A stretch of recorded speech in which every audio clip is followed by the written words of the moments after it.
Hi guys, finally Chirag sir is also here with his super cool lectures with lots of fun field memory techniques in English language, especially for you guys.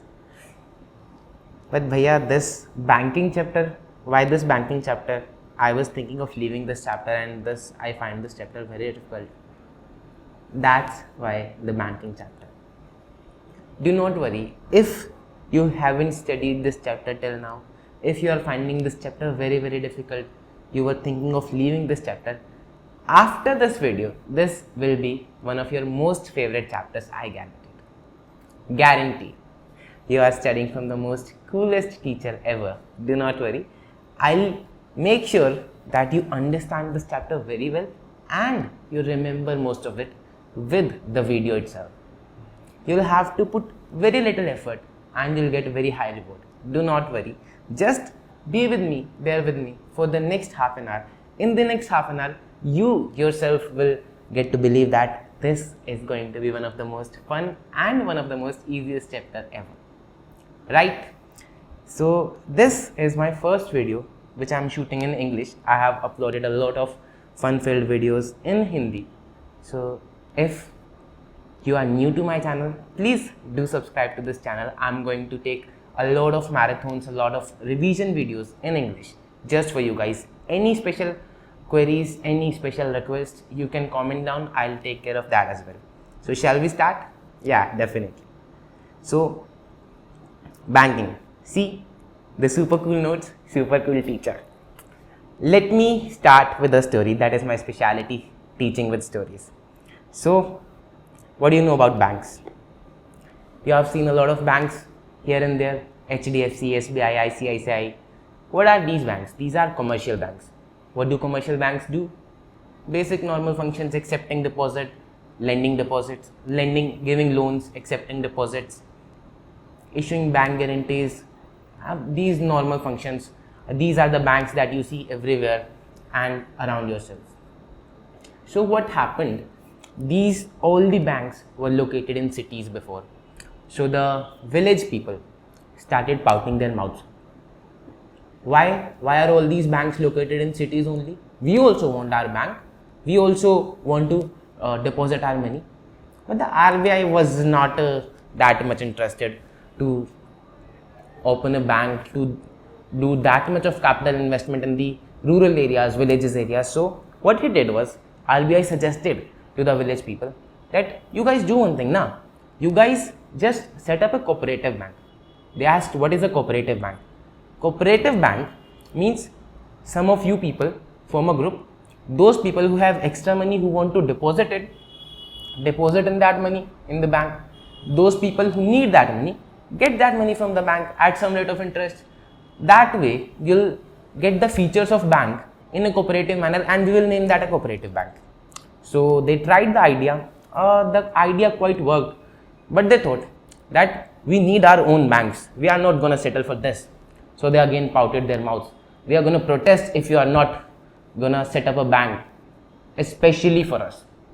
And as you guys know, especially in North India, the farmer protests are very harmful. So RBI set up a bank called regional rural banks, especially for rural areas, especially for farmers. Right? What these banks do? These banks cater to the need of rural area people. These are located in the rural areas and cater to the needs of local people, basic banking facilities. So the village people were finally happy. But then after some time, they put a new demand that, okay, you have put some banks in here, but we also want to get developed. We do not want to stay in villages forever, for our life. We do not want to stay our children in villages. What should we do? Please make our villages develop. Please make the nation develop.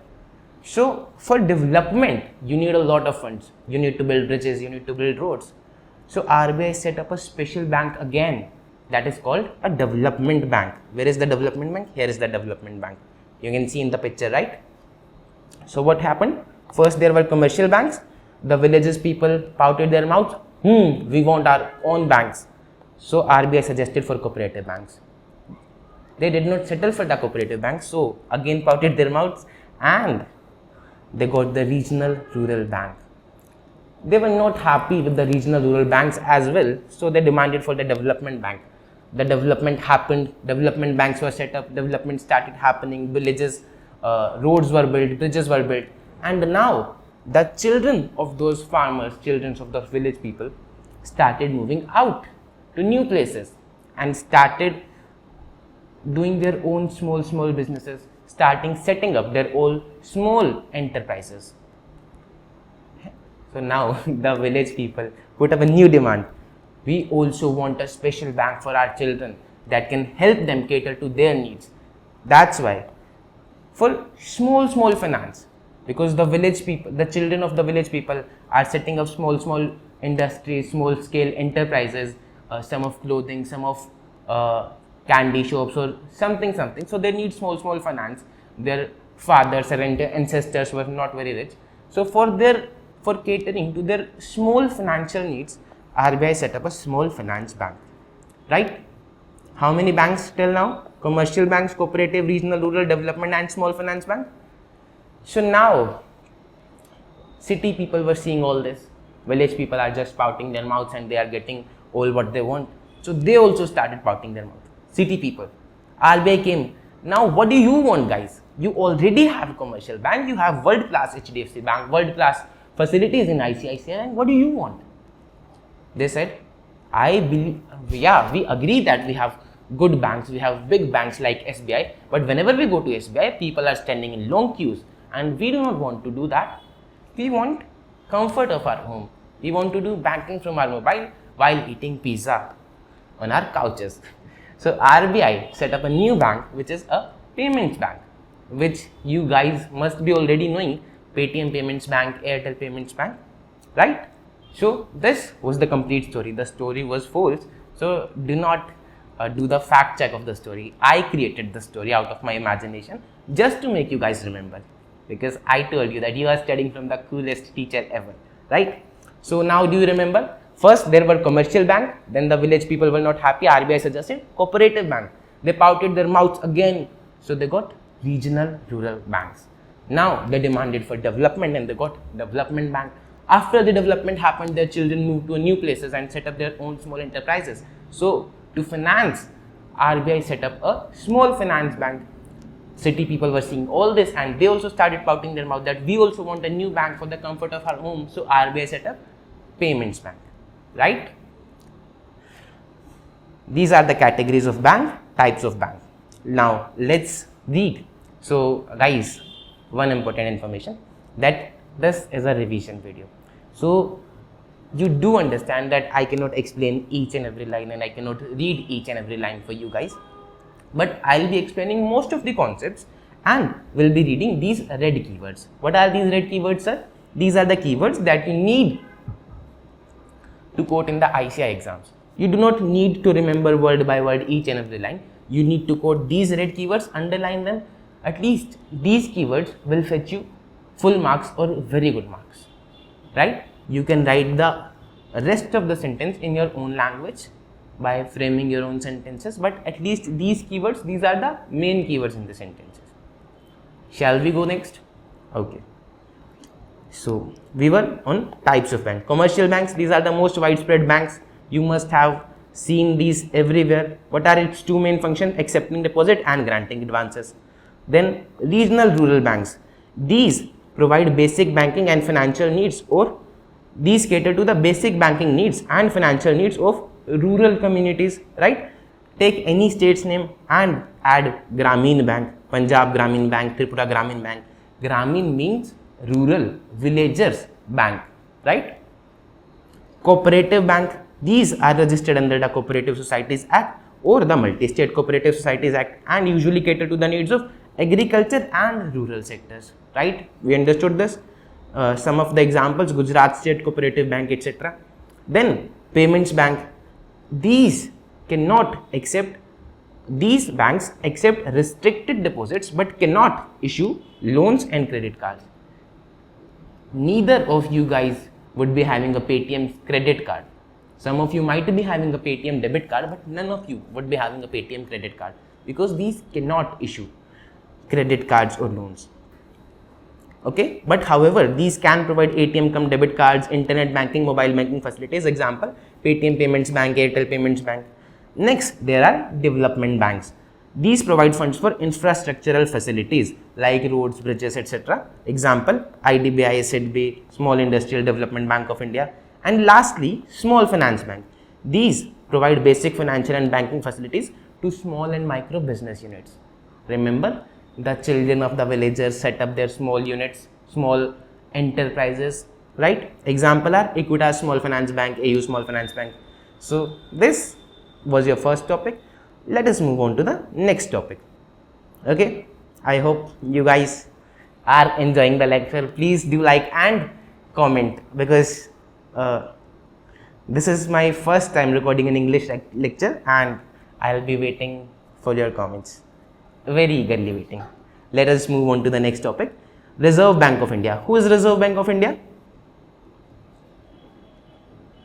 Reserve Bank of India is just like father of banks. Just like your father at your house. What does your father do? Simple. He supervises you. He develops you. He monitors your development. He takes care of. He puts on supervision on you. Then what does he do with your mother? Sorry, he frames policies with your mother about you, that where are you going, till by what time should you reach home back, which school you go. So they frame policies. What are the habits that you develop, and if you break some rules, they regulate you by slapping you under your ear. Sorry. So RBI also performs the same function. Does your father takes care of you only? No. Of your sister, of your brother also, siblings also. Similarly, RBI also is responsible for development and supervision of the constituents of Indian financial system. What are the constituents of Indian financial system? Just like other things like NBFC, banking, these are the constituents of Indian financial system which forms the Indian financial system. Constituents bole to parts of Indian financial system. Then what RBI does, what your father does with your mother, he makes policies with your mother about you. What are you going to do? When are you going to come back home? How much freedom is allowed to you? What are you allowed to do? What are you not allowed to do? Where are you allowed to go? Where are you allowed to hang out with your friends? By what time? And on what places, etc., etc. Similarly, RBI, in consultation with CG, determine the monetary and credit policies. We have read the monetary and credit policies in the 11th and 12th class in economics. And lastly, if you break any rules, he regulates your activities and make sure that you does not do that again. Similarly, RBI is also responsible for regulating the activities for commercial and other banks. What are other banks? We just read other banks. Payments Bank, Regional Rural Bank, Small Finance Bank, right? Understood? What is RBI?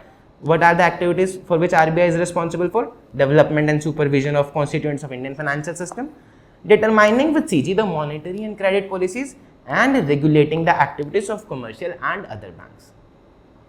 Easy, simple, okay? And what are its functions?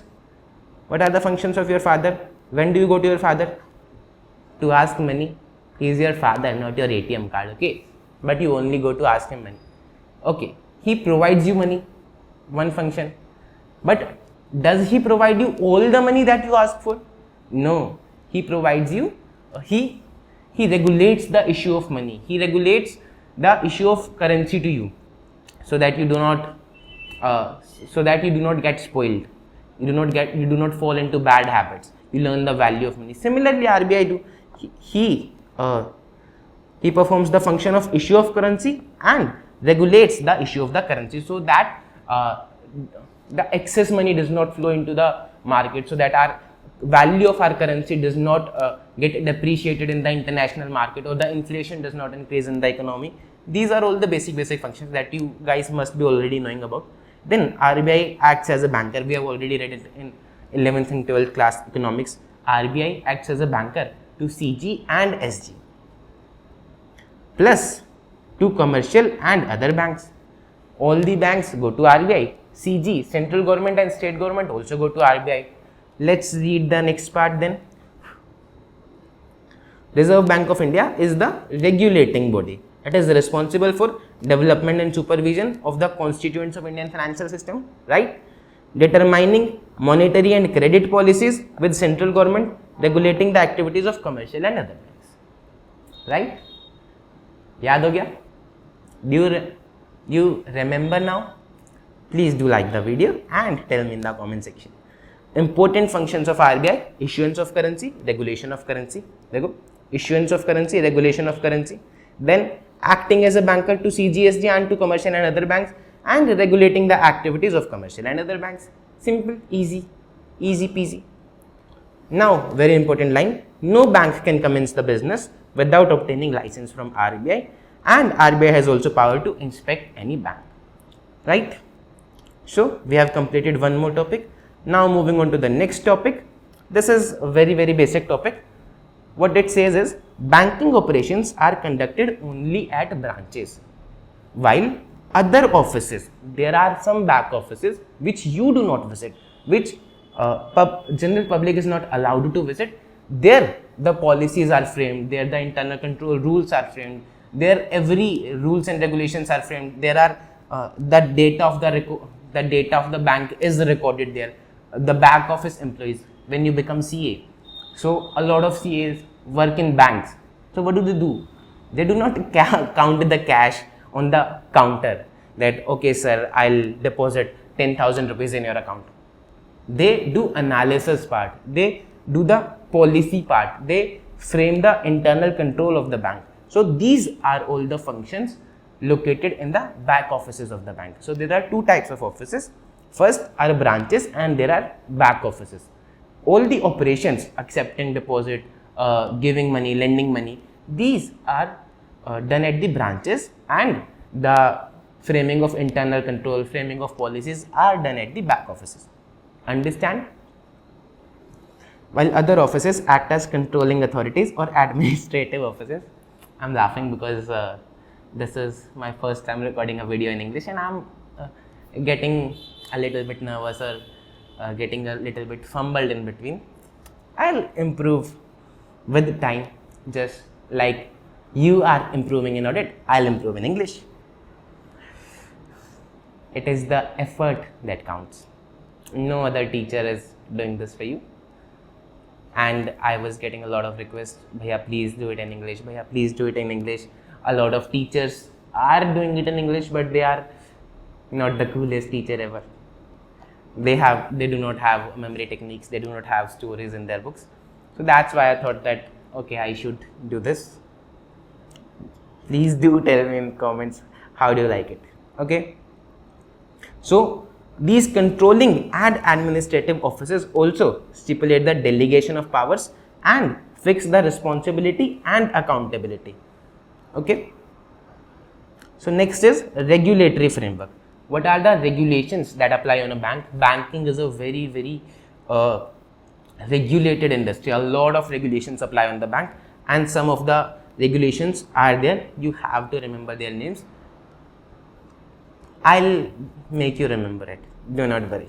So first is Banking Regulation Act, short mein BRA, and this is not the BRA what you usually think of. This is the Banking Regulation Act. Next, everybody must have heard about the SBI and their lunch break. So SBI Act and your most favorite Companies Act. These are the three acts that you do not have any problem to remember, right? Next, remember our story on the first page. Firstly, there were commercial bank, then the rural people pouted their mouth. We also need our own bank. So RBI gave them a regional rural bank. So here is the Regional Rural Banks Act, and then the city people also pouted their mouth. We also need a new bank. We also need comfort of our home. So there is a Payment Settlement System Act 2007, right?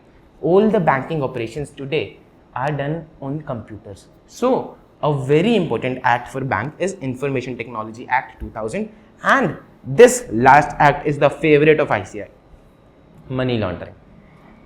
Wherever there is where wherever there is money, ICAI puts an act, Money Laundering Act, Prevention of Money Laundering Act. We also call it as PMLA in short form, right? So are you guys able to remember these? Are you guys able to recall this, right? Banking Regulation Act, SBI Act, Companies Act, Regional Rural Banks Act, Information Technology Act, Prevention of Money Laundering Act, and Payments and Settlements Act. This much is fine. Now let's move on to the next topic. Peculiarities means special features. What special features do banks have? Very simple: huge volumes, complexity of transactions, wide geographical spread, large range of products like bank guarantee, letter of credit, and etc. It's a credit card, debit card, FD, or a lot of products. Extensive use of technology, strict vigilance by the banking regulator. Vigilance means supervision, monitoring. The regulator RBI does monitoring of each and every activity of the banks. No bank can commence its business or even open a new branch without the permission of RBI, right? So these are the special features. Very simple, very easy. Now let's move on to the next topic. Types of bank audit reports to be issued. Now are you feeling the same, that I should leave this chapter? No. This is so simple, so easy chapter. Do not worry about it. Types of banks.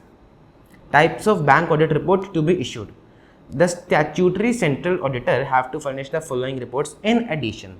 The banking auditor has to furnish these reports in addition to his main report. What are these reports? First is on the operating effectiveness of internal controls over financial reported. We have read it in 143(3)(I) of the Companies Act.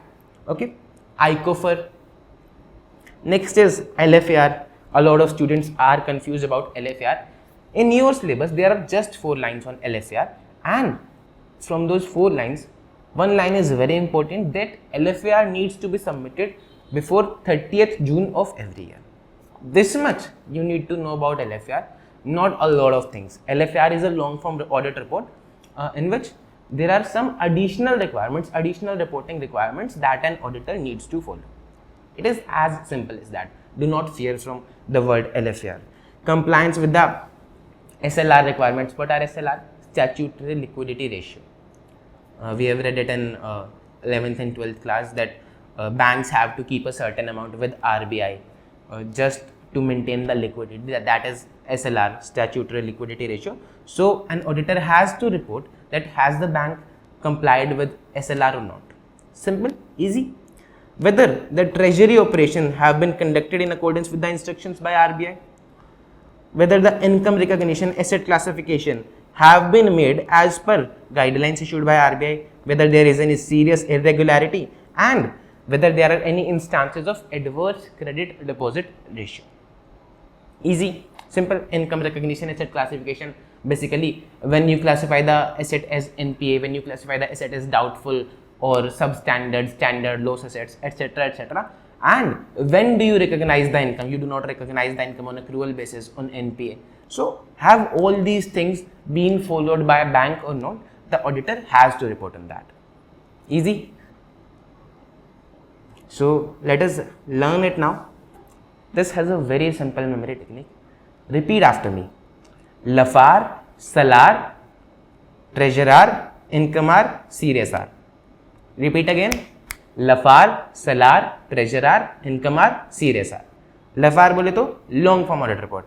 SLR, Treasurer, Incomer, income recognition, CRSR, serious irregularity.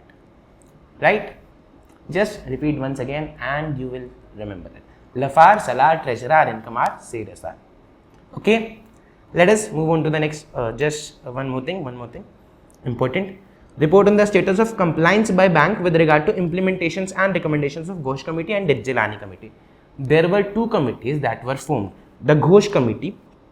This is a very, very long ago story. So the Ghosh Committee did some research and did some discussions and all that things, and put out some guidelines relating to frauds and malpractices. How can we stop frauds and how can we stop malpractices in the banks? Similarly, a new committee, Jilani Committee, was formed which put out its recommendation on the internal control system, inspection and credit system of the banks so that it can become stronger. So an auditor has to report whether the banks has complied with the recommendations of Ghosh committee and Zilani committee, right? Easy. Now let's move on to the next topic. Bhaiya, what is this blue one? This blue one is I have done some special things in my book. This blue text is from your study mat only, but no questions can be made out of this. Hence, you do not need to remember that. You can just read it once and go through to the next pages.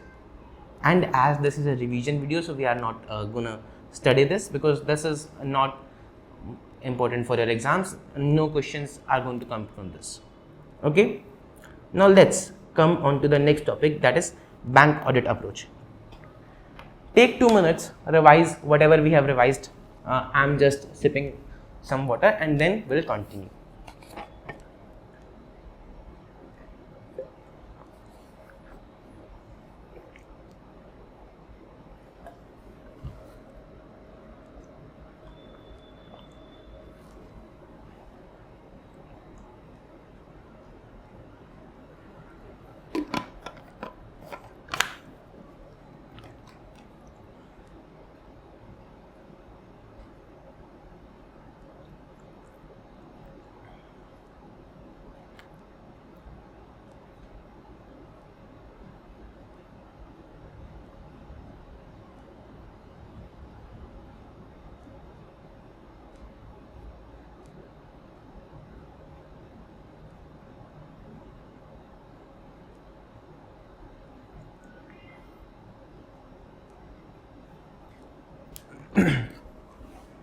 Shall we continue? Yes, sir. Now we are having some fun with the bank chapter, right? Please do recommend your friends on this channel. They'll also get a lot of benefit. Whatever good you do to others, it comes back to you in some form, right? Okay. So let's move on to the next topic, bank audit approach. This is so simple, so beautiful, just looking like above. What do we do in normal audits? We draw an audit plan, and on what basis we draw an audit plan? On the basis of level of operations. If the level of operations are very complex, very detailed, so we have to draw a detailed audit plan. Nature of adverse feature, if the adverse features are more, then we have to draw a detailed audit plan. Do you guys understand what an audit plan is? You should understand what an audit plan is. It is in chapter 2. It is basically an auditor draws some steps, an auditor writes some steps down that what do we need to do on the basis of risk assessment procedure, what are the audit procedures that we need to conduct in an audit on the basis of risk in different areas. Okay, so this was the basics of what is an audit plan. He draws up an audit plan based on the level of operations, nature of adverse feature, on the basis of compliance based on previous report. If the previous report states that the compliance were a lot of non-compliances were found, then we have to check all those areas just to know that if there is a misstatement.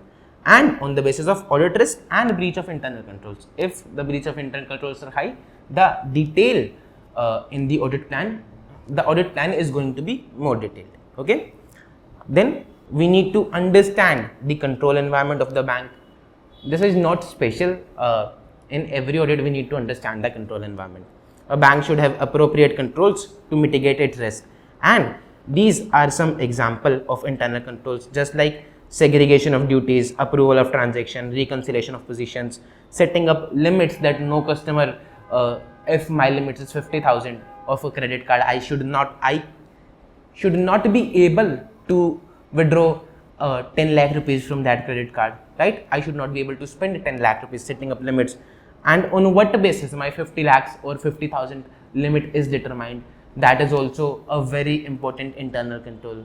If I'm only able to pay 50,000 and they allotted me a limit of 50 lakhs, then there is going to be huge losses to the banks.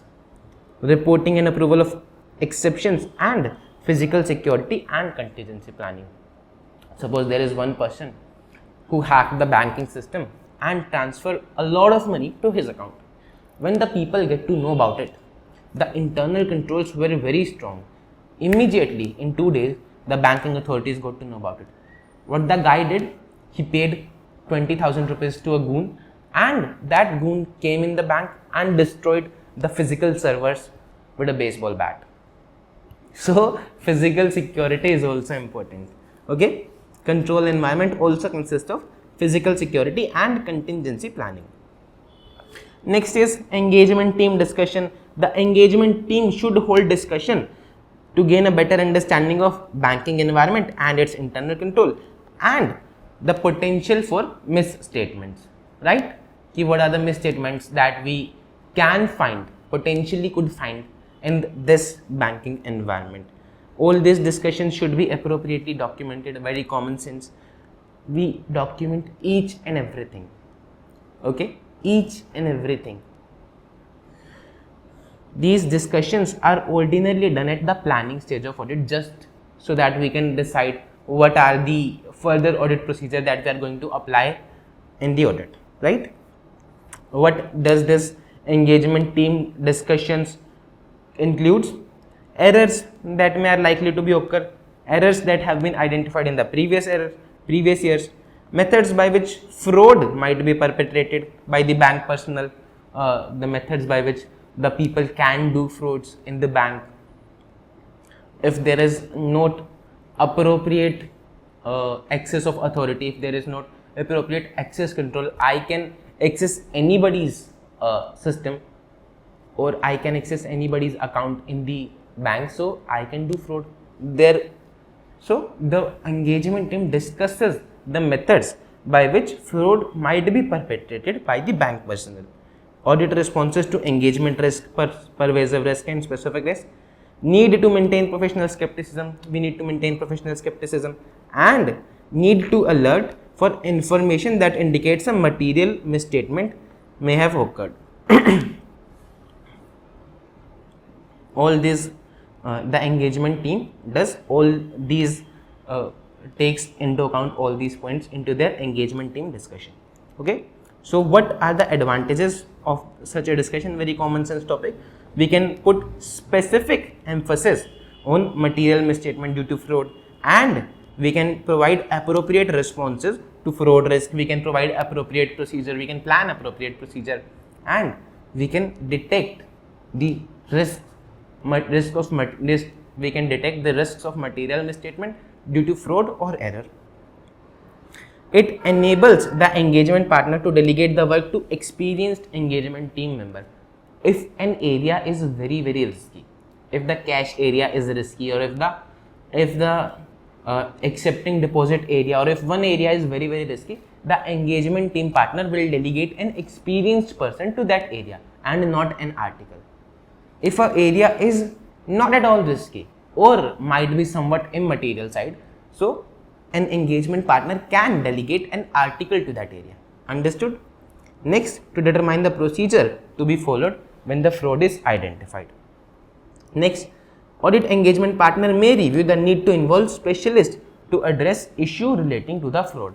For example, in my class I have told the Nirav Modi story and how he committed such a big fraud of 11,400 crores just by gaining an advantage of a loophole in the CBS, central banking system.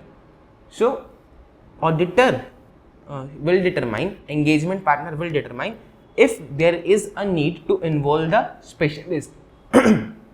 Sorry, if there is a need to involve the specialist, because auditor might not be having that much deeper knowledge about the technology or that CBS system. We do have knowledge about the accounting, taxation, but we do not have the knowledge about the IT part or the specific software part. So auditor will determine, is there a need to involve specialist or not? Okay. So while performing review of control activities, there are some common steps or questions which have to be kept in mind. So I do have a memory technique for this also, but that is in Hindi. You guys will not be able to take benefit of that, but do not worry. Let Let us do. This is a very simple question, don't worry. Common steps or areas which have to be kept in mind while performing a review of control activities. Who, what, when, where, why, how. These are the 6 questions. Who, what, when, where, why, how. Okay. Who, what, when, where, who, what, when, where, why, how. These are the 6 questions. Repeat after me. Who, what, when, where, why, how. Who, what, when, where, why, how. Who bole to? Who performs the control? And does the person have adequate knowledge to perform that control? Next, see, who, what, why, where, what and where. Every second step talks about the evidence. First step was who performs the control. Second step is what evidence is available to prove that the control was performed. Right? Next, when, where. When and with what frequency the control was performed. And is the frequency enough to prevent a correct risk of material misstatement? Next point is again about evidence. Where is the evidence of the performance of that control? For how long is the evidence retained? And is the evidence available for audit? Who, what, why, where, when, how. Sorry, who, what, when, where, why, how. Why is the control being performed? What type of errors are prevented and detected from this control? How is the control performed? What are the control activities? Can these activities be bypassed? See, this is a very logical flow. How is the control performed? What are the control activities? Can this be bypassed? Can the bypass be detected? If done, how are the exceptions and deviations resolved? And what is the time frame for resolving those deviations? Understand? Who, what, when, where, why, how. Easy, simple. Every second point talks about evidence. Who bole to? Who are the person performing the control and does he have adequate knowledge about performance of that control? Next point talks about evidence. Next is when is frequency? Is the frequency enough? Then again the point comes of evidence. Then why, how? Why the controls were performed and how these were performed. Can these be bypassed and can the bypass be detected? If there is a bypass, what are the steps taken to resolve the deviations and what is the time frame to resolve the deviations? Understood? We have covered 10 pages of study mat. I have put out markings in my module just so that you know that each and every word is picked up from the study mat. Each and every sentence is as same as study mat. This is just, I'm just teaching from my books because I have put out some pictures and classified some of the topics as non-important, important and marked the keywords. This is the only reason I'm teaching from my module. Otherwise, it is same as study mat. You can anytime, anywhere open this page and match the contents and you will find everything is same. Okay. So now next topic, form and I hope till now you guys are understanding very well and you do not have any problem with this chapter as of now. Very easy chapter. Going forward there will be no issues as well. Just bear with me. Form and this chapter is going to be very, very interesting going forward. Don't worry, I'll tell you the stories, funny stories next time. Okay. So it says section 29 of the Banking Regulation Act, BRA, section 29 talks about form and content of financial statement of banking company and is applicable to nationalized bank, SBI, regional rural banks. Section 29, third schedule talks about, third schedule has two forms. Form A talks about the balance sheet and Form B talks about the P&L, how a bank has to prepare its P&L and how a bank has to prepare its balance sheet. Basically, this has provided the format. And then it mentions that every banking company needs to comply with the disclosure requirements of section 133 of Companies Act. That is very common sense. Not only banking company, every company has to follow that disclosure requirements. They have only tried to increase number of pages, nothing much. Appointment of auditor for a banking company, he will be appointed by AGM in shareholder. What is a banking company? Private banking company. But for a nationalized bank, appointed by bank through its board of directors, and for regional rural banks appointed by the bank with the approval of CG. For the first two banks, banking company and a nationalized bank, approval of RBI is also required. Okay. Next is remuneration of auditor. Remuneration of auditor of a banking company is fixed as per section 142 of Companies Act in general meeting. For nationalized bank and SBI, RBI with CG determines. Okay. Next, what are the powers? Those of a company, same powers as those of a company auditors. Auditors report. In case of a nationalized bank, please do listen very carefully. In case of a nationalized bank, what an auditor has to report?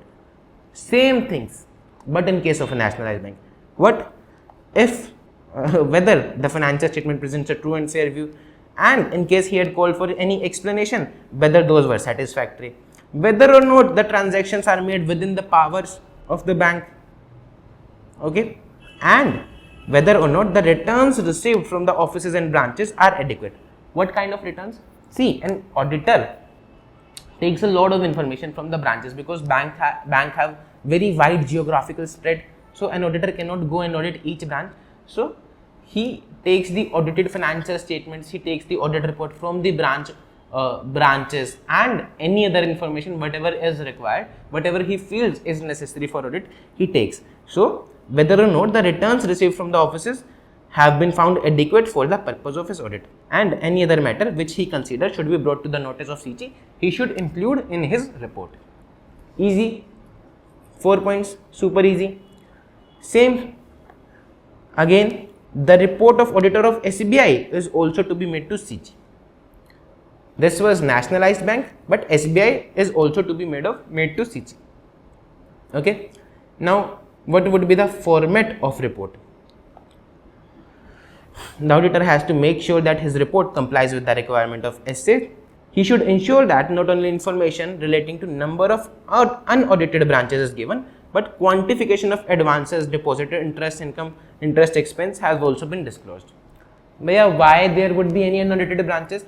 Because it is possible that the branch is very new or very small and it may be considered immaterial for the purpose of audit. Hence, the auditor has not audited the branch, or it is not practicable for him to audit that branch due to any reason whatsoever, like there has been riots happening or there has been threats to his life because that branch is located near the border. So there could be a number of reasons and the branch can remain unaudited. So the auditor has to report the number of unaudited branches and also the quantification of advances, how many deposit, how much interest income we are generating from that branch in his report. Okay. Next is, why does he have to do that? Because such disclosures are in accordance with the best international trends and provides useful information to the users. Next, he has also to state in his report matters covered by section 143 of the Companies Act. And the last point, CARO is not applicable. It is pertinent to mention that reporting requirements relating to CARO is not applicable to a banking company. He should also mention that CARO is not applicable to the banking company. Then your favorite topic, LFAR. What is LFAR? Simple topic, 4 points only. Auditor has to furnish a long form audit report. The matters which have been specified by RBI, that has to be included in that long form audit report. Very, very important point. Mark it for MCQ, mark it for anything. This is very important. The auditor are required to submit LFAR latest by 30th June every year. For timely submission, he has to do proper planning. Format of LFAR does not require an executive summary, but auditor may consider providing the same. What kind of executive summary? Regarding the main points what we have discussed in this report. An auditor does not need to submit, but he may submit. Okay. Reporting to RBI. Have you seen the serial CID? Kuch to gadbad hai there. So when does an auditor needs to report to RBI? Whenever he finds anything susceptible to fraud, any fraudulent activity, an act of excess power, or he smell any foul play in any transaction, he should refer the matter to regulator.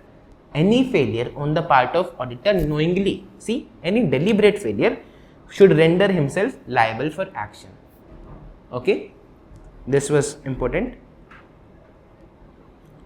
Next, this states that SA 250 consideration of law and regulation states that duty of confidentiality is overridden by statute.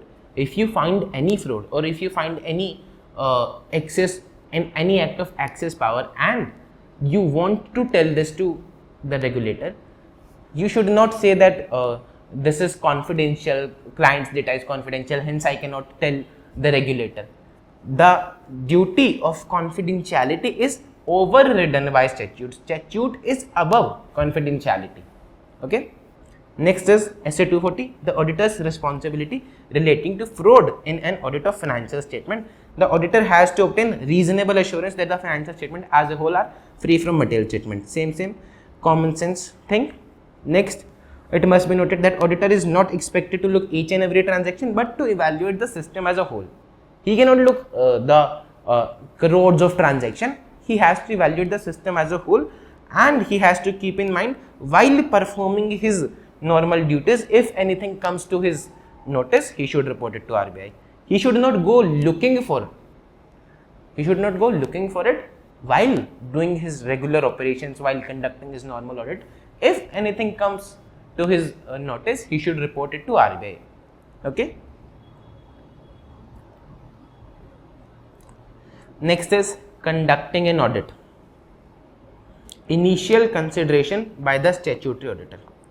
Do you guys know if a company has to hamper the independence of auditor, if a company has to pay the auditor to keep his mouth shut, what does the company do? Do you know? Just think about it and tell me.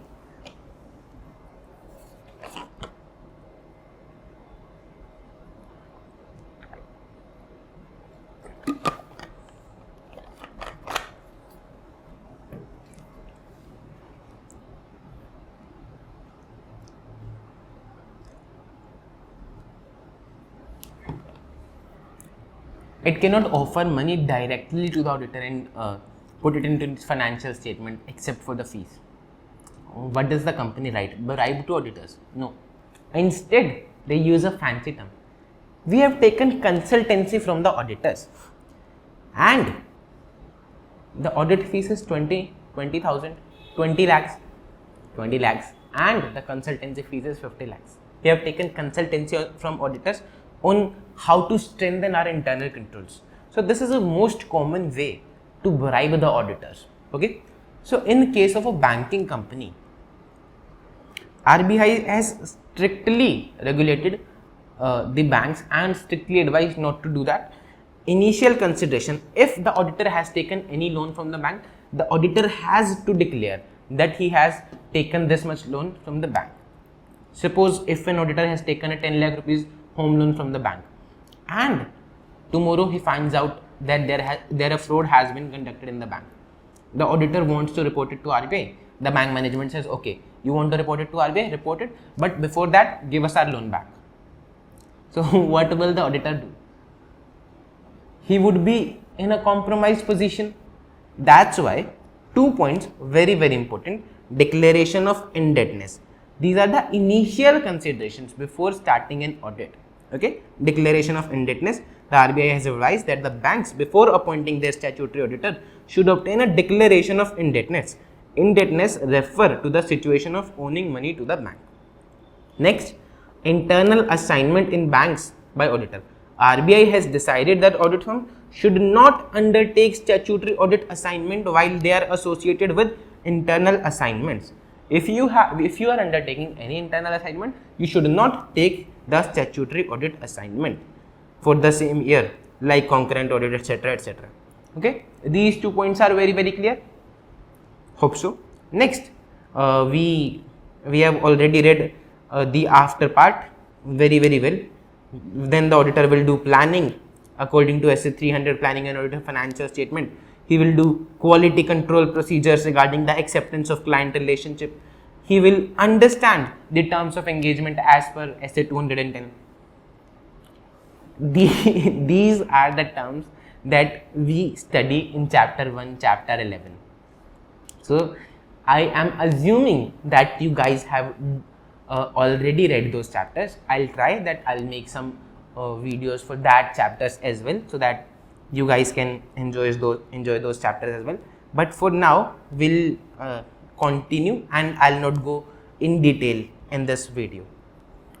Communication with previous auditor. As you guys must be aware that an auditor cannot accept any position as an auditor unless he has communicated with the previous auditor and obtained a NOC, which is no objection certificate, right? Then the terms of engagement, as per SA 210, the auditor will agree the terms of engagement once he has received that NOC. Initial engagement, if the auditor is doing the audit of bank first time, then according to SA 510, he will have to check the opening balances. What are opening balances? Opening balances are the closing balances of the previous year. And if there is some misstatement in the previous year closing balances, there will be misstatement in the opening balances and our financial statements will get materially misstated. So here we will have to do the previous year audit as well? No, we'll only check the opening balances. We'll check some of the things, and obviously our effort will increase, but our fees will also increase. SA 510 says that the auditor should ensure that the closing balances or the opening balances of this year are not materially misstated and does not affect financial statements materially. Okay? He should conclude that the opening balances contain misstatement. If the auditor concludes that the opening balances contain a misstatement which materially affect the financial statement and the same is not properly accounted or adequately disclosed, the auditor should express a qualified or an adverse opinion. I hope you understand these two words as well, qualified opinion and adverse opinion. We issue a qualified opinion when the effect of a material misstatement is confined to one area or two areas only and is not pervasive to the whole of financial statement. But when the effect of a material misstatement is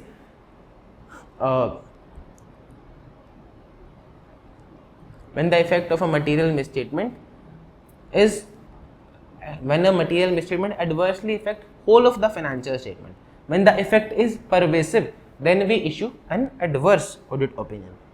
Sorry for the fumbling, but I will improve, don't worry. Assessment of engagement risk. Since it affects the decision of the auditor should assess the engagement risk, how much risk in this engagement.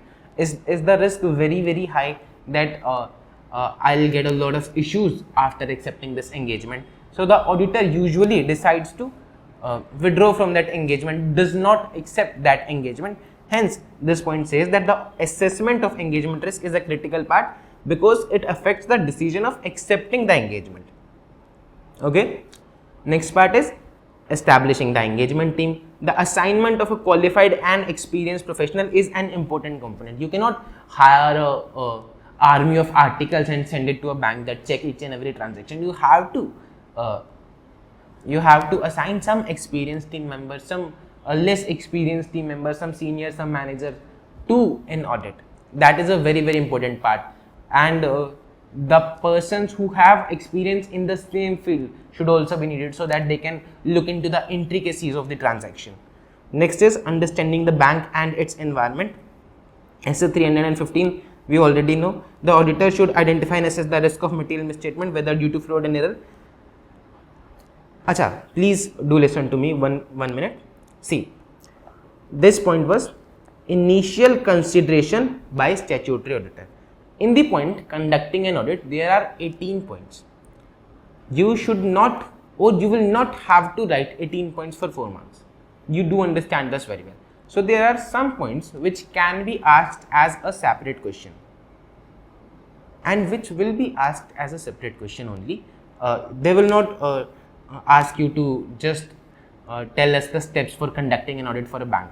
If they do that, you can write any 4-5 points and you'll get full marks.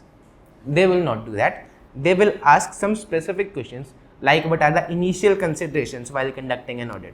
Okay. Hence, I am teaching you the points. See, now there is a second point, third point, fourth point. These points cannot come separately, so I have marked them blue. So you do not need to worry about that. Even if conducting an audit comes, you write any 4-5 points, you will get good marks, full marks, I would say, if you have written correctly. Okay. Also, in initial consideration also, you do not need to write 9 points. A 4 marks question, you write 4-5 points, that is very well sufficient. Okay. Now let's move on to the next topic, identify and assessing the risk of material misstatement. The auditor needs to identify and assess the risk of material misstatement to provide a basis for designing and forming further audit procedure, common sense. Then he need to understand the bank and its environment and its internal control to identify the risk and to develop an audit plan. Then he need to understand the bank's accounting process, again to identify the risk and to design and perform further audit procedures. Very, very important next point, he needs to understand the risk management process. What is the risk management process, sir? Please listen to me very, very carefully. A very easy topic, do not worry.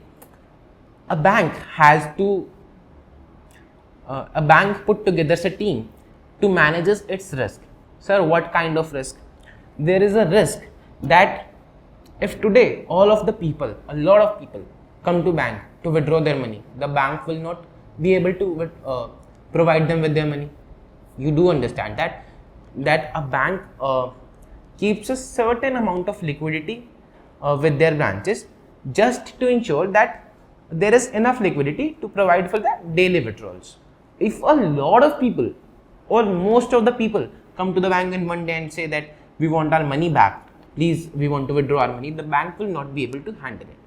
That is a risk.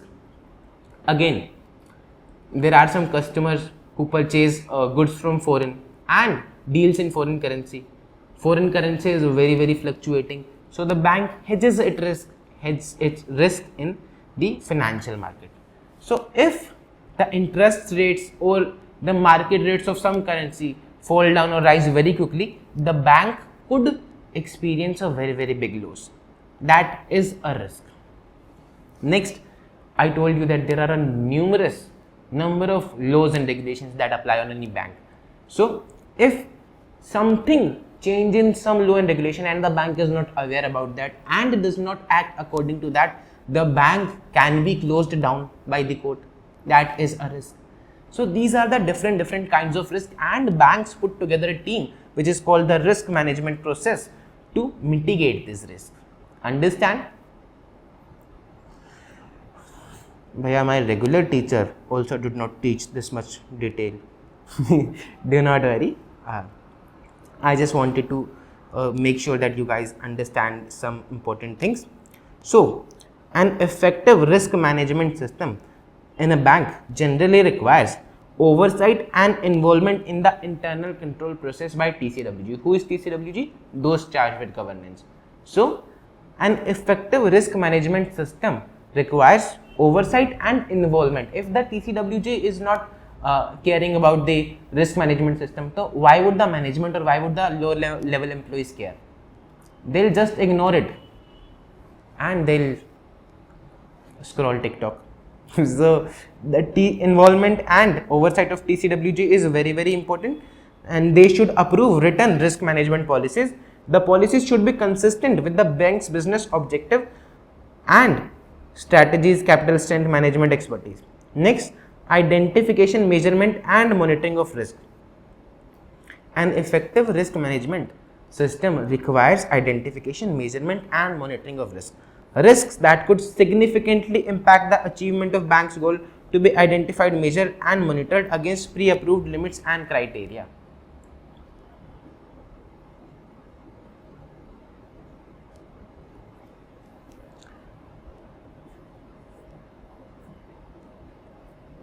See, in the Nirav Modi story, I told that Nirav Modi was dealing with a particular branch in Punjab of PNB. The branches have a limit of assigning loans to their customers.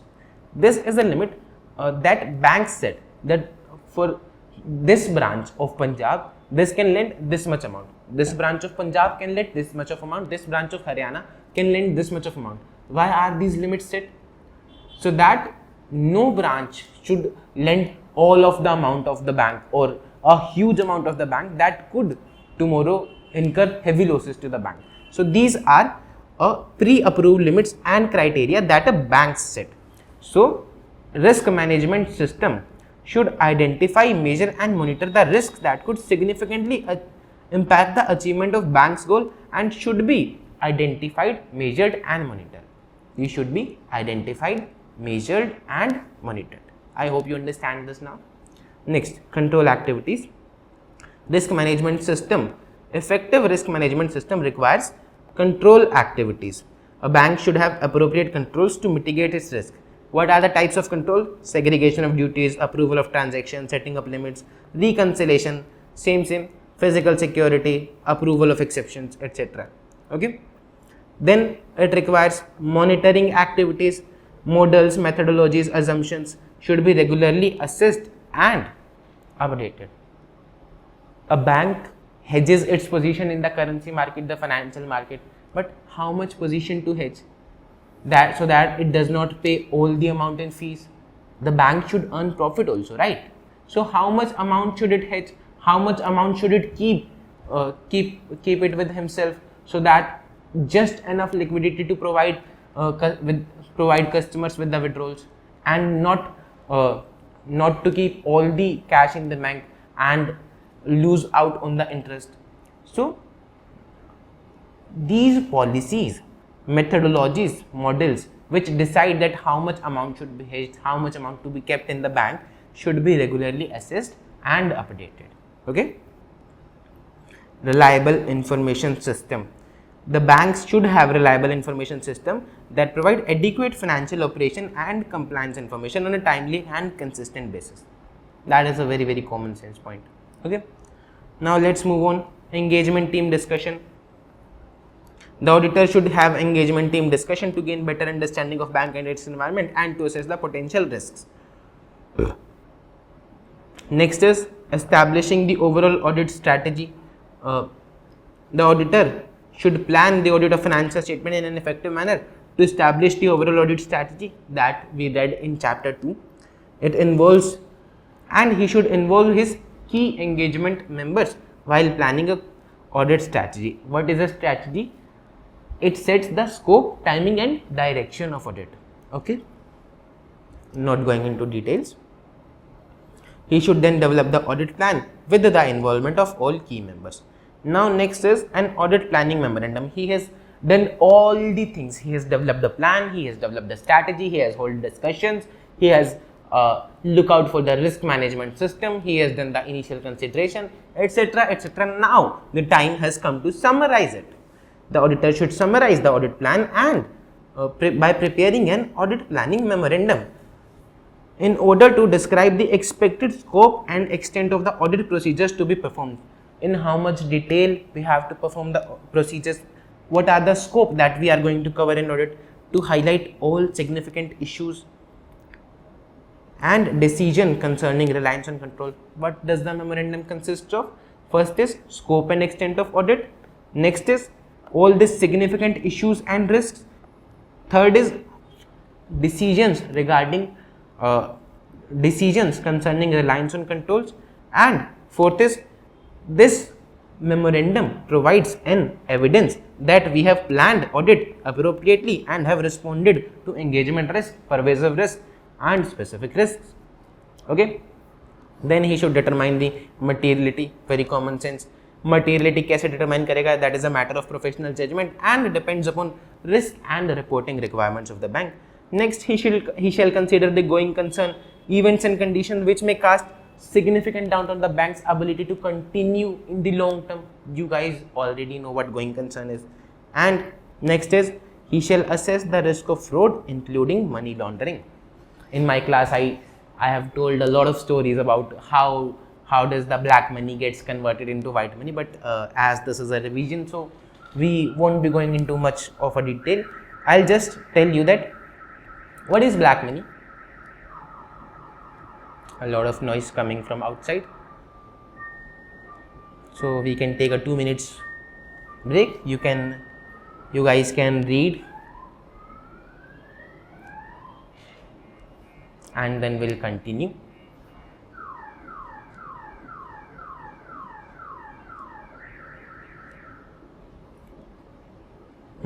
Let's continue. I'm just waiting to get this noise stopped from outside. I don't know why it is happening.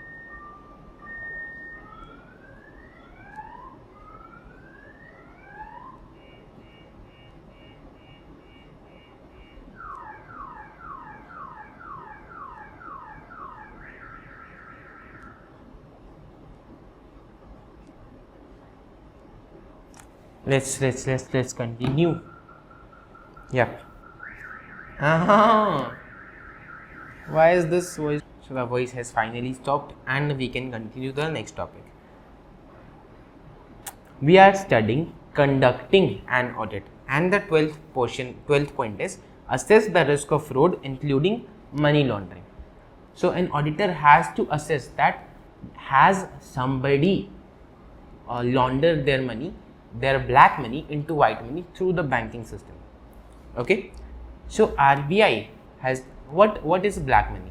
Black money is some money earned either by illegal means or either by legal means, but they have not paid the tax to the government. Okay, so the person usually puts the black money in cash, because in if it flows into the banking system, that will get into records and that will be very easy to track. So what people do, they find different channels to convert their black money into their white money, but not by their names, because by their names it will be tracked back to them. Hence RBI has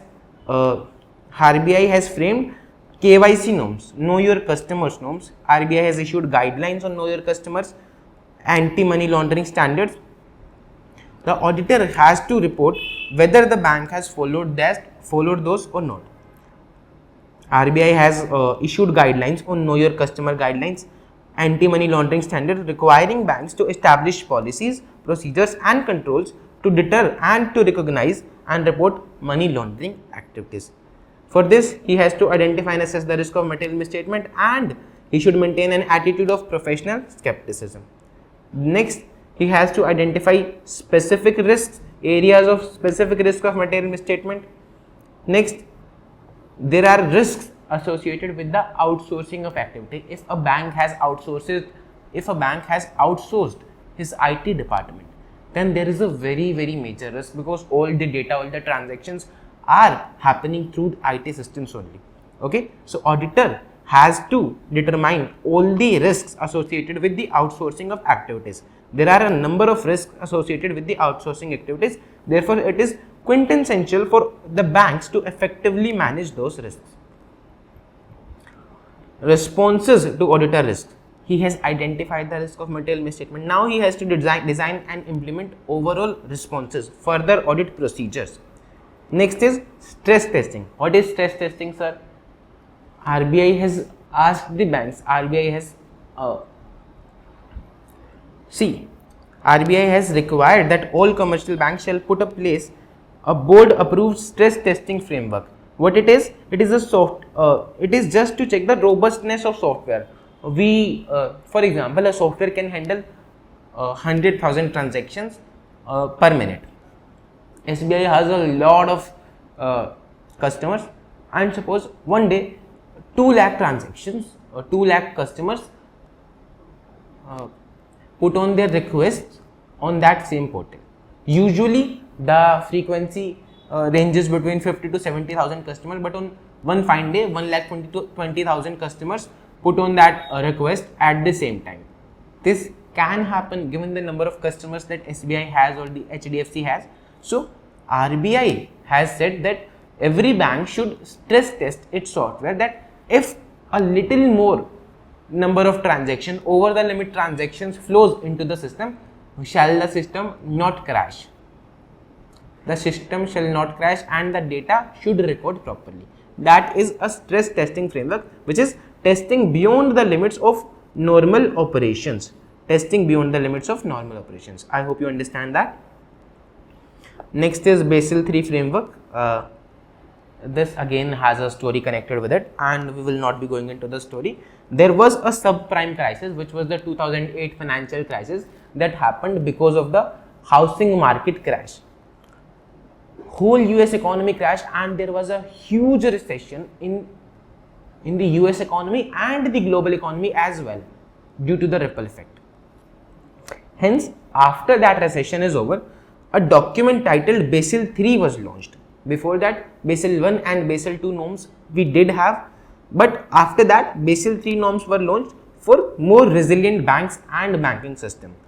It proposed certain minimum set of criteria for inclusion of instruments in the definition of regulatory capital and mainly focuses on risk to bank and the financial systems. Okay. These are the international banking regulations issued by Basel Committee on Banking Supervision and Financial Stability Board. You guys need to remember this. And last is, an auditor should take into account while conducting an audit the adverse comments of previous year audit report, so that if there are some adverse comments on some areas, he should plan his audit work, he should make his audit plan more detailed for those areas. Latest internal inspection, any adverse comment in the internal inspection report, RBI report, internal audit report, verification of security internal report, charge handing over report, when incumbent managers charge handing over report. Any adverse comment in managers charge handing over report, if the manager is leaving the bank and he's handing over its charge to somebody else. The statutory central auditor must review the annual financial inspection report of RBI and ensure that the variations in provisions have been properly considered. RBI also does the annual financial inspection of the bank and issues the report. The auditor shall see that if there are any variations, they are properly considered. Understand? So, in this video, we have covered till page 10.21, 10.22. Now, for the next part, we'll cover in the next video. I have a very good story to tell you in the next video. Shall I launch this as part 1 and then part 2, or shall we do this as one part only? Let us see. If you have reached to the end of this video, so you will definitely get the part 2, and if the video is long, then you can be sure enough that the banking chapter is completed in this video only. If you have reached till here, if you are able to understand what am I teaching to you, if you like the teaching, please comment down, please refer it to your friends, and please like the video. That gives me a lot of motivation, and I'm trying this for the very first time to shoot a video in English, to teach a lecture in English for you guys, and I'm trying to make it funny as well. Let's see how much does it work. I hope you guys liked today's lecture, and we'll meet you in the next one. Bye. Comment down the coolest teacher ever. I'll give you a heart on that comment. So, shall we continue to the next part of bank audit? I hope you guys are enjoying the video till now, and the fun is going to increase even more. Don't worry, you'll get to know. Just let me finish these 2 pages, and then a lot of pictures will start coming, and then I'll start telling you the story. So, we are moving on to advances. What are advances? When bank gives money to people, lends money to people on the basis of interest rate, that is called advances. The auditor should examine all large advances. Why? Because they were material. But other advances he can examine on sampling basis. If there are any problem accounts in which he thinks that there can be some problem, those accounts need to be examined in detail unless insignificant, unless the amount involved in them is insignificant. So sir, what constitutes a large advance? That depends on the bank size. If the bank is small, even 1 crore advance would be material. If the bank is SBI, even a 10 crore advances can be considered immaterial. So it depends on the size of bank in context of value of operations of a branch. Okay, if example then there is an example. If the amount of is in excess of 10 crore or 10%, whichever is less, that is just an example. The amount, if the amount is large or not, will be considered by the auditor through his professional judgment. Okay. Then there are some basic information. Advances are the amount of money or credit given as a loan from bank to another party. It constitutes the largest item on the asset side of balance sheet, and it is one of the most important areas covered by the auditor. The auditor should have adequate knowledge of the banking industry and the regulations governing the bank. Then only he can audit the advances properly. He must be aware of various functional areas and its processes, system and internal controls. That was some basic information. There are types of advances. Now the understanding part begins. Types of advances. There are two types of advances: funded loans and non-funded loans. Funded loans, in which there is an actual transfer of funds. For example, when you go and take a loan, when you go and take a credit card, so you show the bank give you some money, the money gets credited into your account. When you take an overdraft, when you take a demand loan, you can withdraw some actual money. But in non-funded facilities, you cannot withdraw any money and you cannot use that money. For example, letter of credit, bank guarantee. What is bank guarantee or what is letter of credit? Let me give you an example of bank guarantee. For example, vendor A purchased goods from vendor B and they do not trust each other. So vendor A will say, the seller will say that I do not trust you, so please give me a bank guarantee. What a bank guarantee means: if the buyer defaults in the payment of money, the bank will pay on his behalf. Okay. So sir, why the bank will pay on his behalf? This is a service that banks provide. Before providing a bank guarantee, the bank people conduct due diligence of the buyer, if the buyer is actually credit worthy or not. Or letter of credit, it is usually used in the case of foreign currency transaction, when supplier is in foreign country, buyer is in Indian country. So the supplier will say, okay, I'll send you the goods, but first you provide me a bank guarantee that if you default in the payment, the bank will pay me, so that my payment gets secured, and bank charges commission in lieu of that. Okay, so next, what do advances comprise of? Terms loan, cash credit, bill discounted, participation of risk sharing, interest bearing staff loans. We'll come to that. Interest bearing staff loans. What are interest bearing staff loans? This topic is included in your study material. Next, legal requirement of disclosures. What are the type of disclosures that are required in balance sheet? Bills purchased, bills discounted, cash credit, overdraft, loans receivable. All these categories need to be defined in the balance sheet of bank. Next, there are some classification of advances. We are going to study that in detail from the next page. And these are the disclosure that a bank needs to give, that how much amount of advances that he has given in India, how much is outside India, how much is to priority sector, how much is to public sector, how much is to banks, other banks, and how much is other advances. These are the things that you need to learn. There is no logic behind that. This is just a disclosure requirement. Next is classification of advances, sector wise. There is a sector called priority sector. As India is a developing nation, so the government of India wants some sector to get funded. For example, agriculture, education. When the agriculture sector grows, when the education sector gets proper fund, people get proper education, so our country, our nation will get to the path of developed nation faster. That's why these sectors are called priority sectors. Government, RBI, these want that these sectors get adequate amount of funding with whatever requirement they need and at lower interest rates. So they also issue targets to bank that this much amount, 60% of the amount or 20% of the amount, you have to provide to priority sectors. See, RBI issues common guidelines for lending to priority sectors. These guidelines cover how much rate of interest. This rate of interest is usually a bit lower than the commercial rate of interest. How much service charges, lower service charges, receipt, sanction, rejection, disbursement register they need to maintain. Issue of loan application acknowledgement. RBI also issues targets for banks for lending sector. Examples: agriculture, MSME, education. Government wants these sectors to grow. Next is classification on the basis of security wise. Nature of security. You already know that whenever bank wants to lend money, it asks for a security. So security can be of two types. For example, if I go to bank and asks, give me 2 crore rupees. So bank will say, sir, give me some security and will give you 2 crore rupees.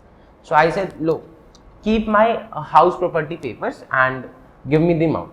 So they kept my house property paper. My house was worth 2.5 crores and they gave me a loan of 2 crores, keeping some security margin. Tomorrow, what happened that the value of my house decreased to 1 crore. So now, what the bank will do? Now the bank's exposure is at risk. What the banks does, they'll call me, sir, either repay our loan or provide us some additional security, because now our exposure is at risk, because the value of your security has decreased in the market. So now I cannot repay the loan because I have invested in it in my business. So what I said was, keep some gold jewelry. This is the amount of gold that I am having. Keep some of it and make your exposure again. So I comes due only when the bill has been collected. Renegotiation, if a customer has come to bank that, sir, I am not able to pay the loan as of now, the due date is approaching, can you please reschedule the terms, can you please extend my term agreement? The bank will charge some extra commission, bank will increase the rate of interest. So in case of renegotiation, fees and commission earned by the way of banks as a result of renegotiation or rescheduling shall be recognized on accrual basis over a period of time covered by renegotiated. If the bank has renegotiated and extended the loan to 10 more years, so it should recognize its incomes over the extended period. The auditor should test check the interest earned, test check the fees and commission earned on bills for collection, letter of credit, bank guarantees. Again, reversal of income. If any advance becomes NPA at the close of the year, the entire interest accrued and credited to income accounting should be reversed. See, there was Rahul who was paying his installments to the banks regularly. He stopped paying his installment, and at the close of year, 90 days becomes 90 days. The loan becomes overdue for 90 days, and it is classified into NPA. But the bank must have on accrual basis credited the interest. Must have recorded the income, right? The bank must have recorded the income for the past 3 months. So once the loan has become NPA, the bank should reverse, because now there is an uncertainty attached whether we will receive the income or not. This will apply to government guaranteed accounts also. Understood? In case of NPAs, fees, commission and similar income accrued, anything accrued shall be reversed, okay, and should cease to accrue in the current period.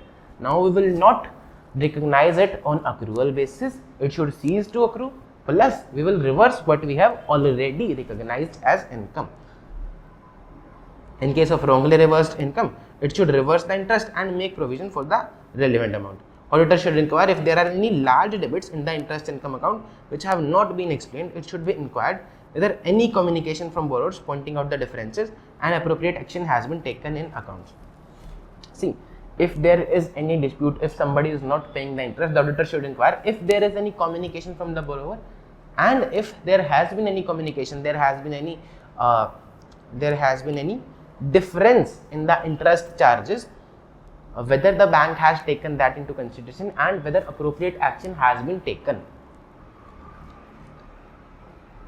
On leased asset, you must be knowing what is leased asset. On leased asset, there is a component of repayment which belongs to the asset, and there is an interest component. The component of finance income accrued and credited before the asset become NPA and remaining unrealized should be reversed.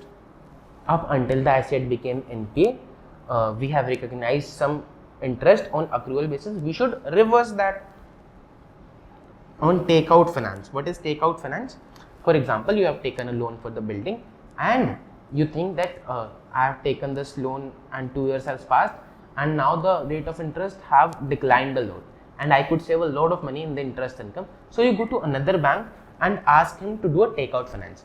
So the next bank says, okay sir, your current loan is at 12%, we can provide you at 8% once your building is complete.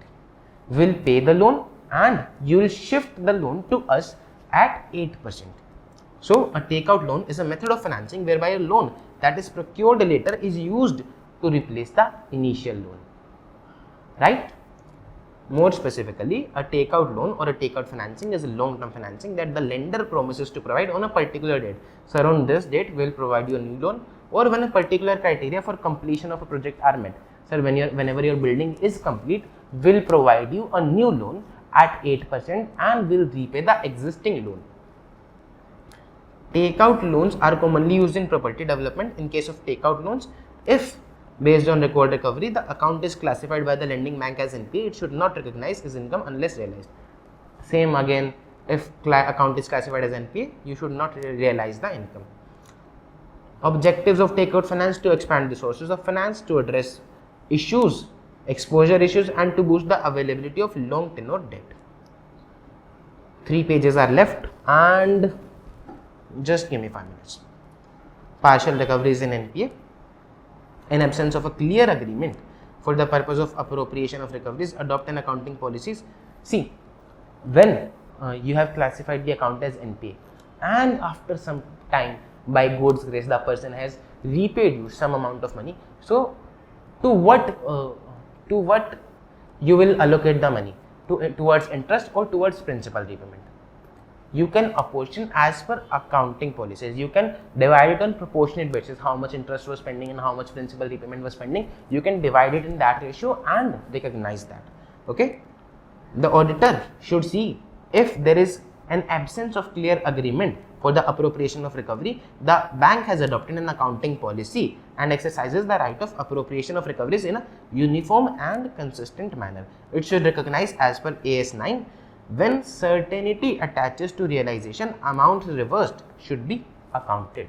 Now certainty is there that this person will pay the loan. You can reverse, you can now account for, you can now recognize it as income, the amount which you have previously reversed. Interest partially or fully realized can be taken into income. Credits towards interest are not out of, auditor should ensure that the credit towards income are not out of fresh or additional credit facilities. Sir, you issued a new loan and I'll pay the previous loan. Like in case of Manchuma, auditor should ensure that this should not happen. What is memorandum account? I told you that once the account become NPA, we cease it to accrue. We cease to recognize income on accrual basis. But how will we know that how much of our income we are not recognizing? So then there comes a memorandum account. We recognize all the income in that memorandum account. We record all that income in that memorandum account, that this income is due to the bank but is not recognized as income because there is an uncertainty attached to that. On account turning NPA, the banks should reverse the interest already charged and not collected by debiting P&L and stop further application of interest. However, banks may continue to record such accrued interest in a memorandum account for control purposes. For computing gross advances, the memorandum account should not be taken into account. Interest recorded in the memorandum account should not be taken into account. That if you are computing how much total exposure the bank has, it will include the principal as well as interest because the bank has to recover that. So the interest recorded in the memorandum account should not be taken into account while computing the gross advances. Income from investments.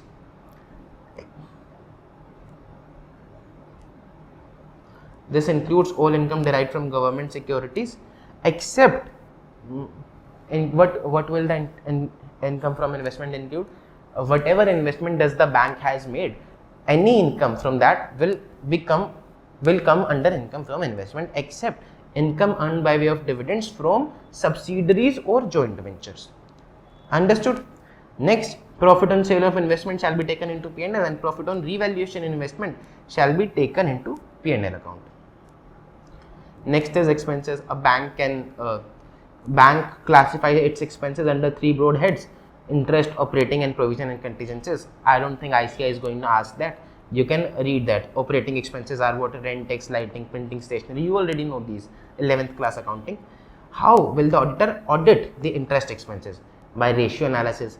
He will check the reasonableness of amount of interest expense by checking the ratios, by analyzing the ratios of interest paid, the average quantum of respective liabilities.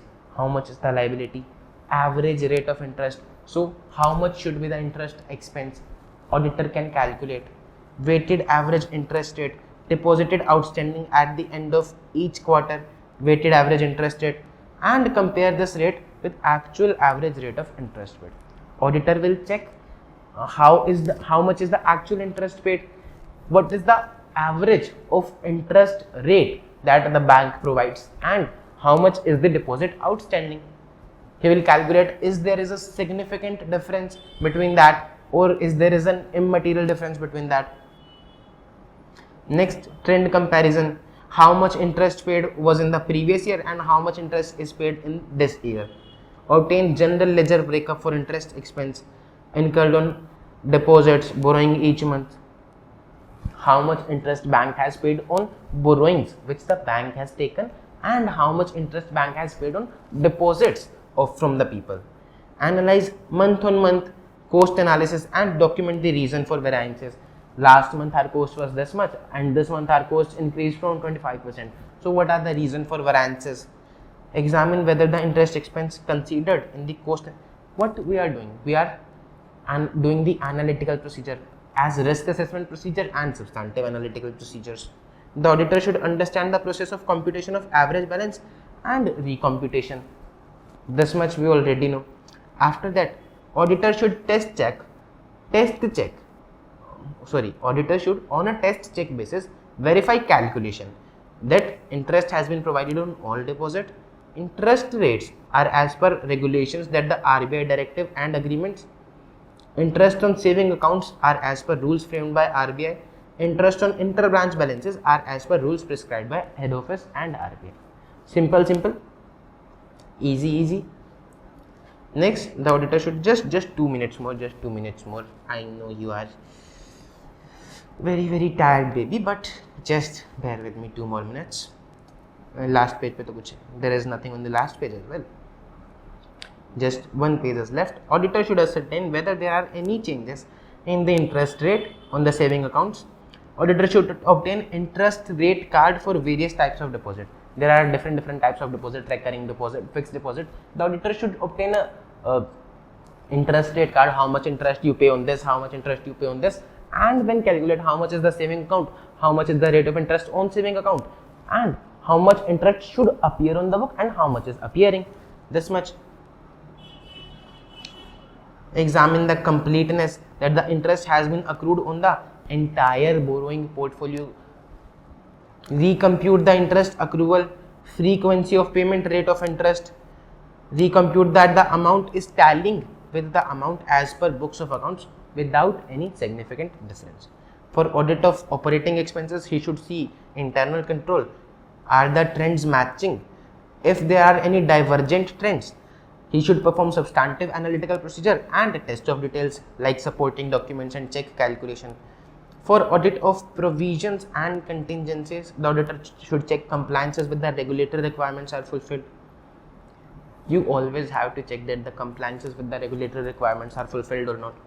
He should obtain understanding how the bank computes provision, verify the loan classification, substandard, standard, doubtful, obtain the detailed breakup of outstanding balances, and the bank must be paying taxes, so obtain the tax provision computation from bank's management and verify the nature of items debited and credited.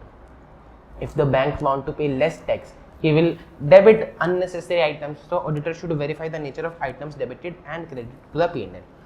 Examine for other provision of expenses vis-a-vis circumstances warranting the provisioning and adequacy of the same by discussing and obtaining the explanation from bank's management.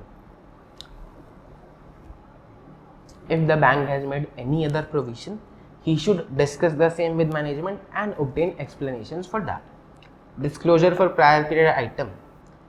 Since the format of P&L does not prescribe in Form B under 3rd schedule, does not specifically provide for disclosure of the impact of prior period items, such disclosure where it says that Banking Regulation Act Form B 3rd schedule does not specifically provide that you need to disclose about the prior period item if there are any impact of prior period item, but if the auditor feels so, if the auditor feels that is needed, he should provide for the disclosures.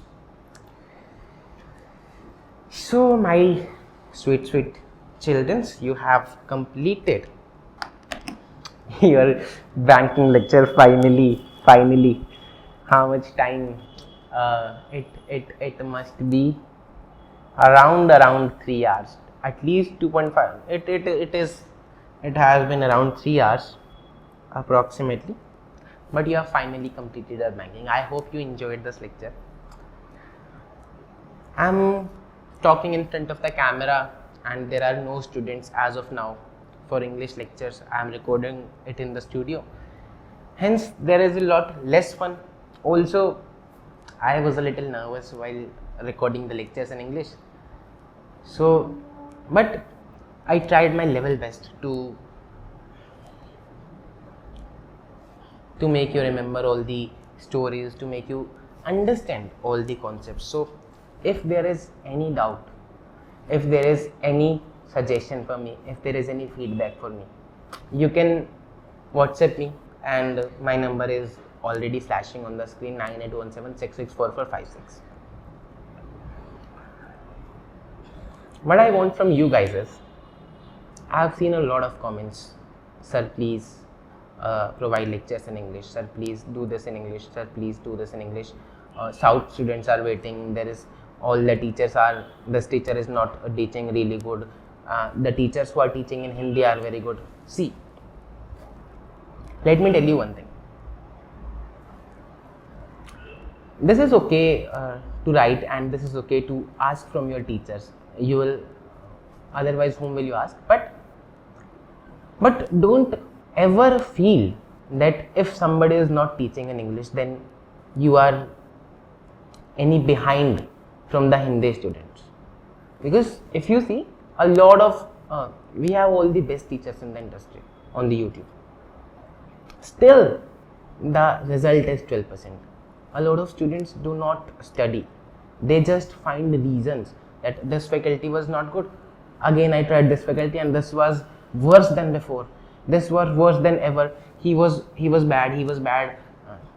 The only problem is they are not concentrating. They are not focused on their studies. Similarly, for you guys, I want to tell you that you should focus on your studies instead of looking what the universe has not provided you, or what you guys are lacking, those famous teachers or this and that. You should focus on what I can do. It is okay to demand lectures from your teachers. All I am saying is, do not fall into the trap of blaming that if I had studied from that teacher, if that teacher had provided us English lectures, I would have passed. No, you would have not. You need to study for that, and there are people around you who are becoming chartered accountants, who are passing in the attempts, who are passing in the first attempts, who are bringing a rank. It is all inside your mind. Once you decide that I am going to do this, there is no stopping you. That is all I want to say. Stop blaming anything and start working on yourself. You will be soon on the top, buddy. All the best for your exams, and we'll be providing chapter 4 revision next. Till then, you can drop in your queries, drop in your suggestions and any feedback for me, and I'll surely work on that. Goodbye, and do not forget to comment. This was the coolest lecture ever. I'll be waiting for your comments. Bye.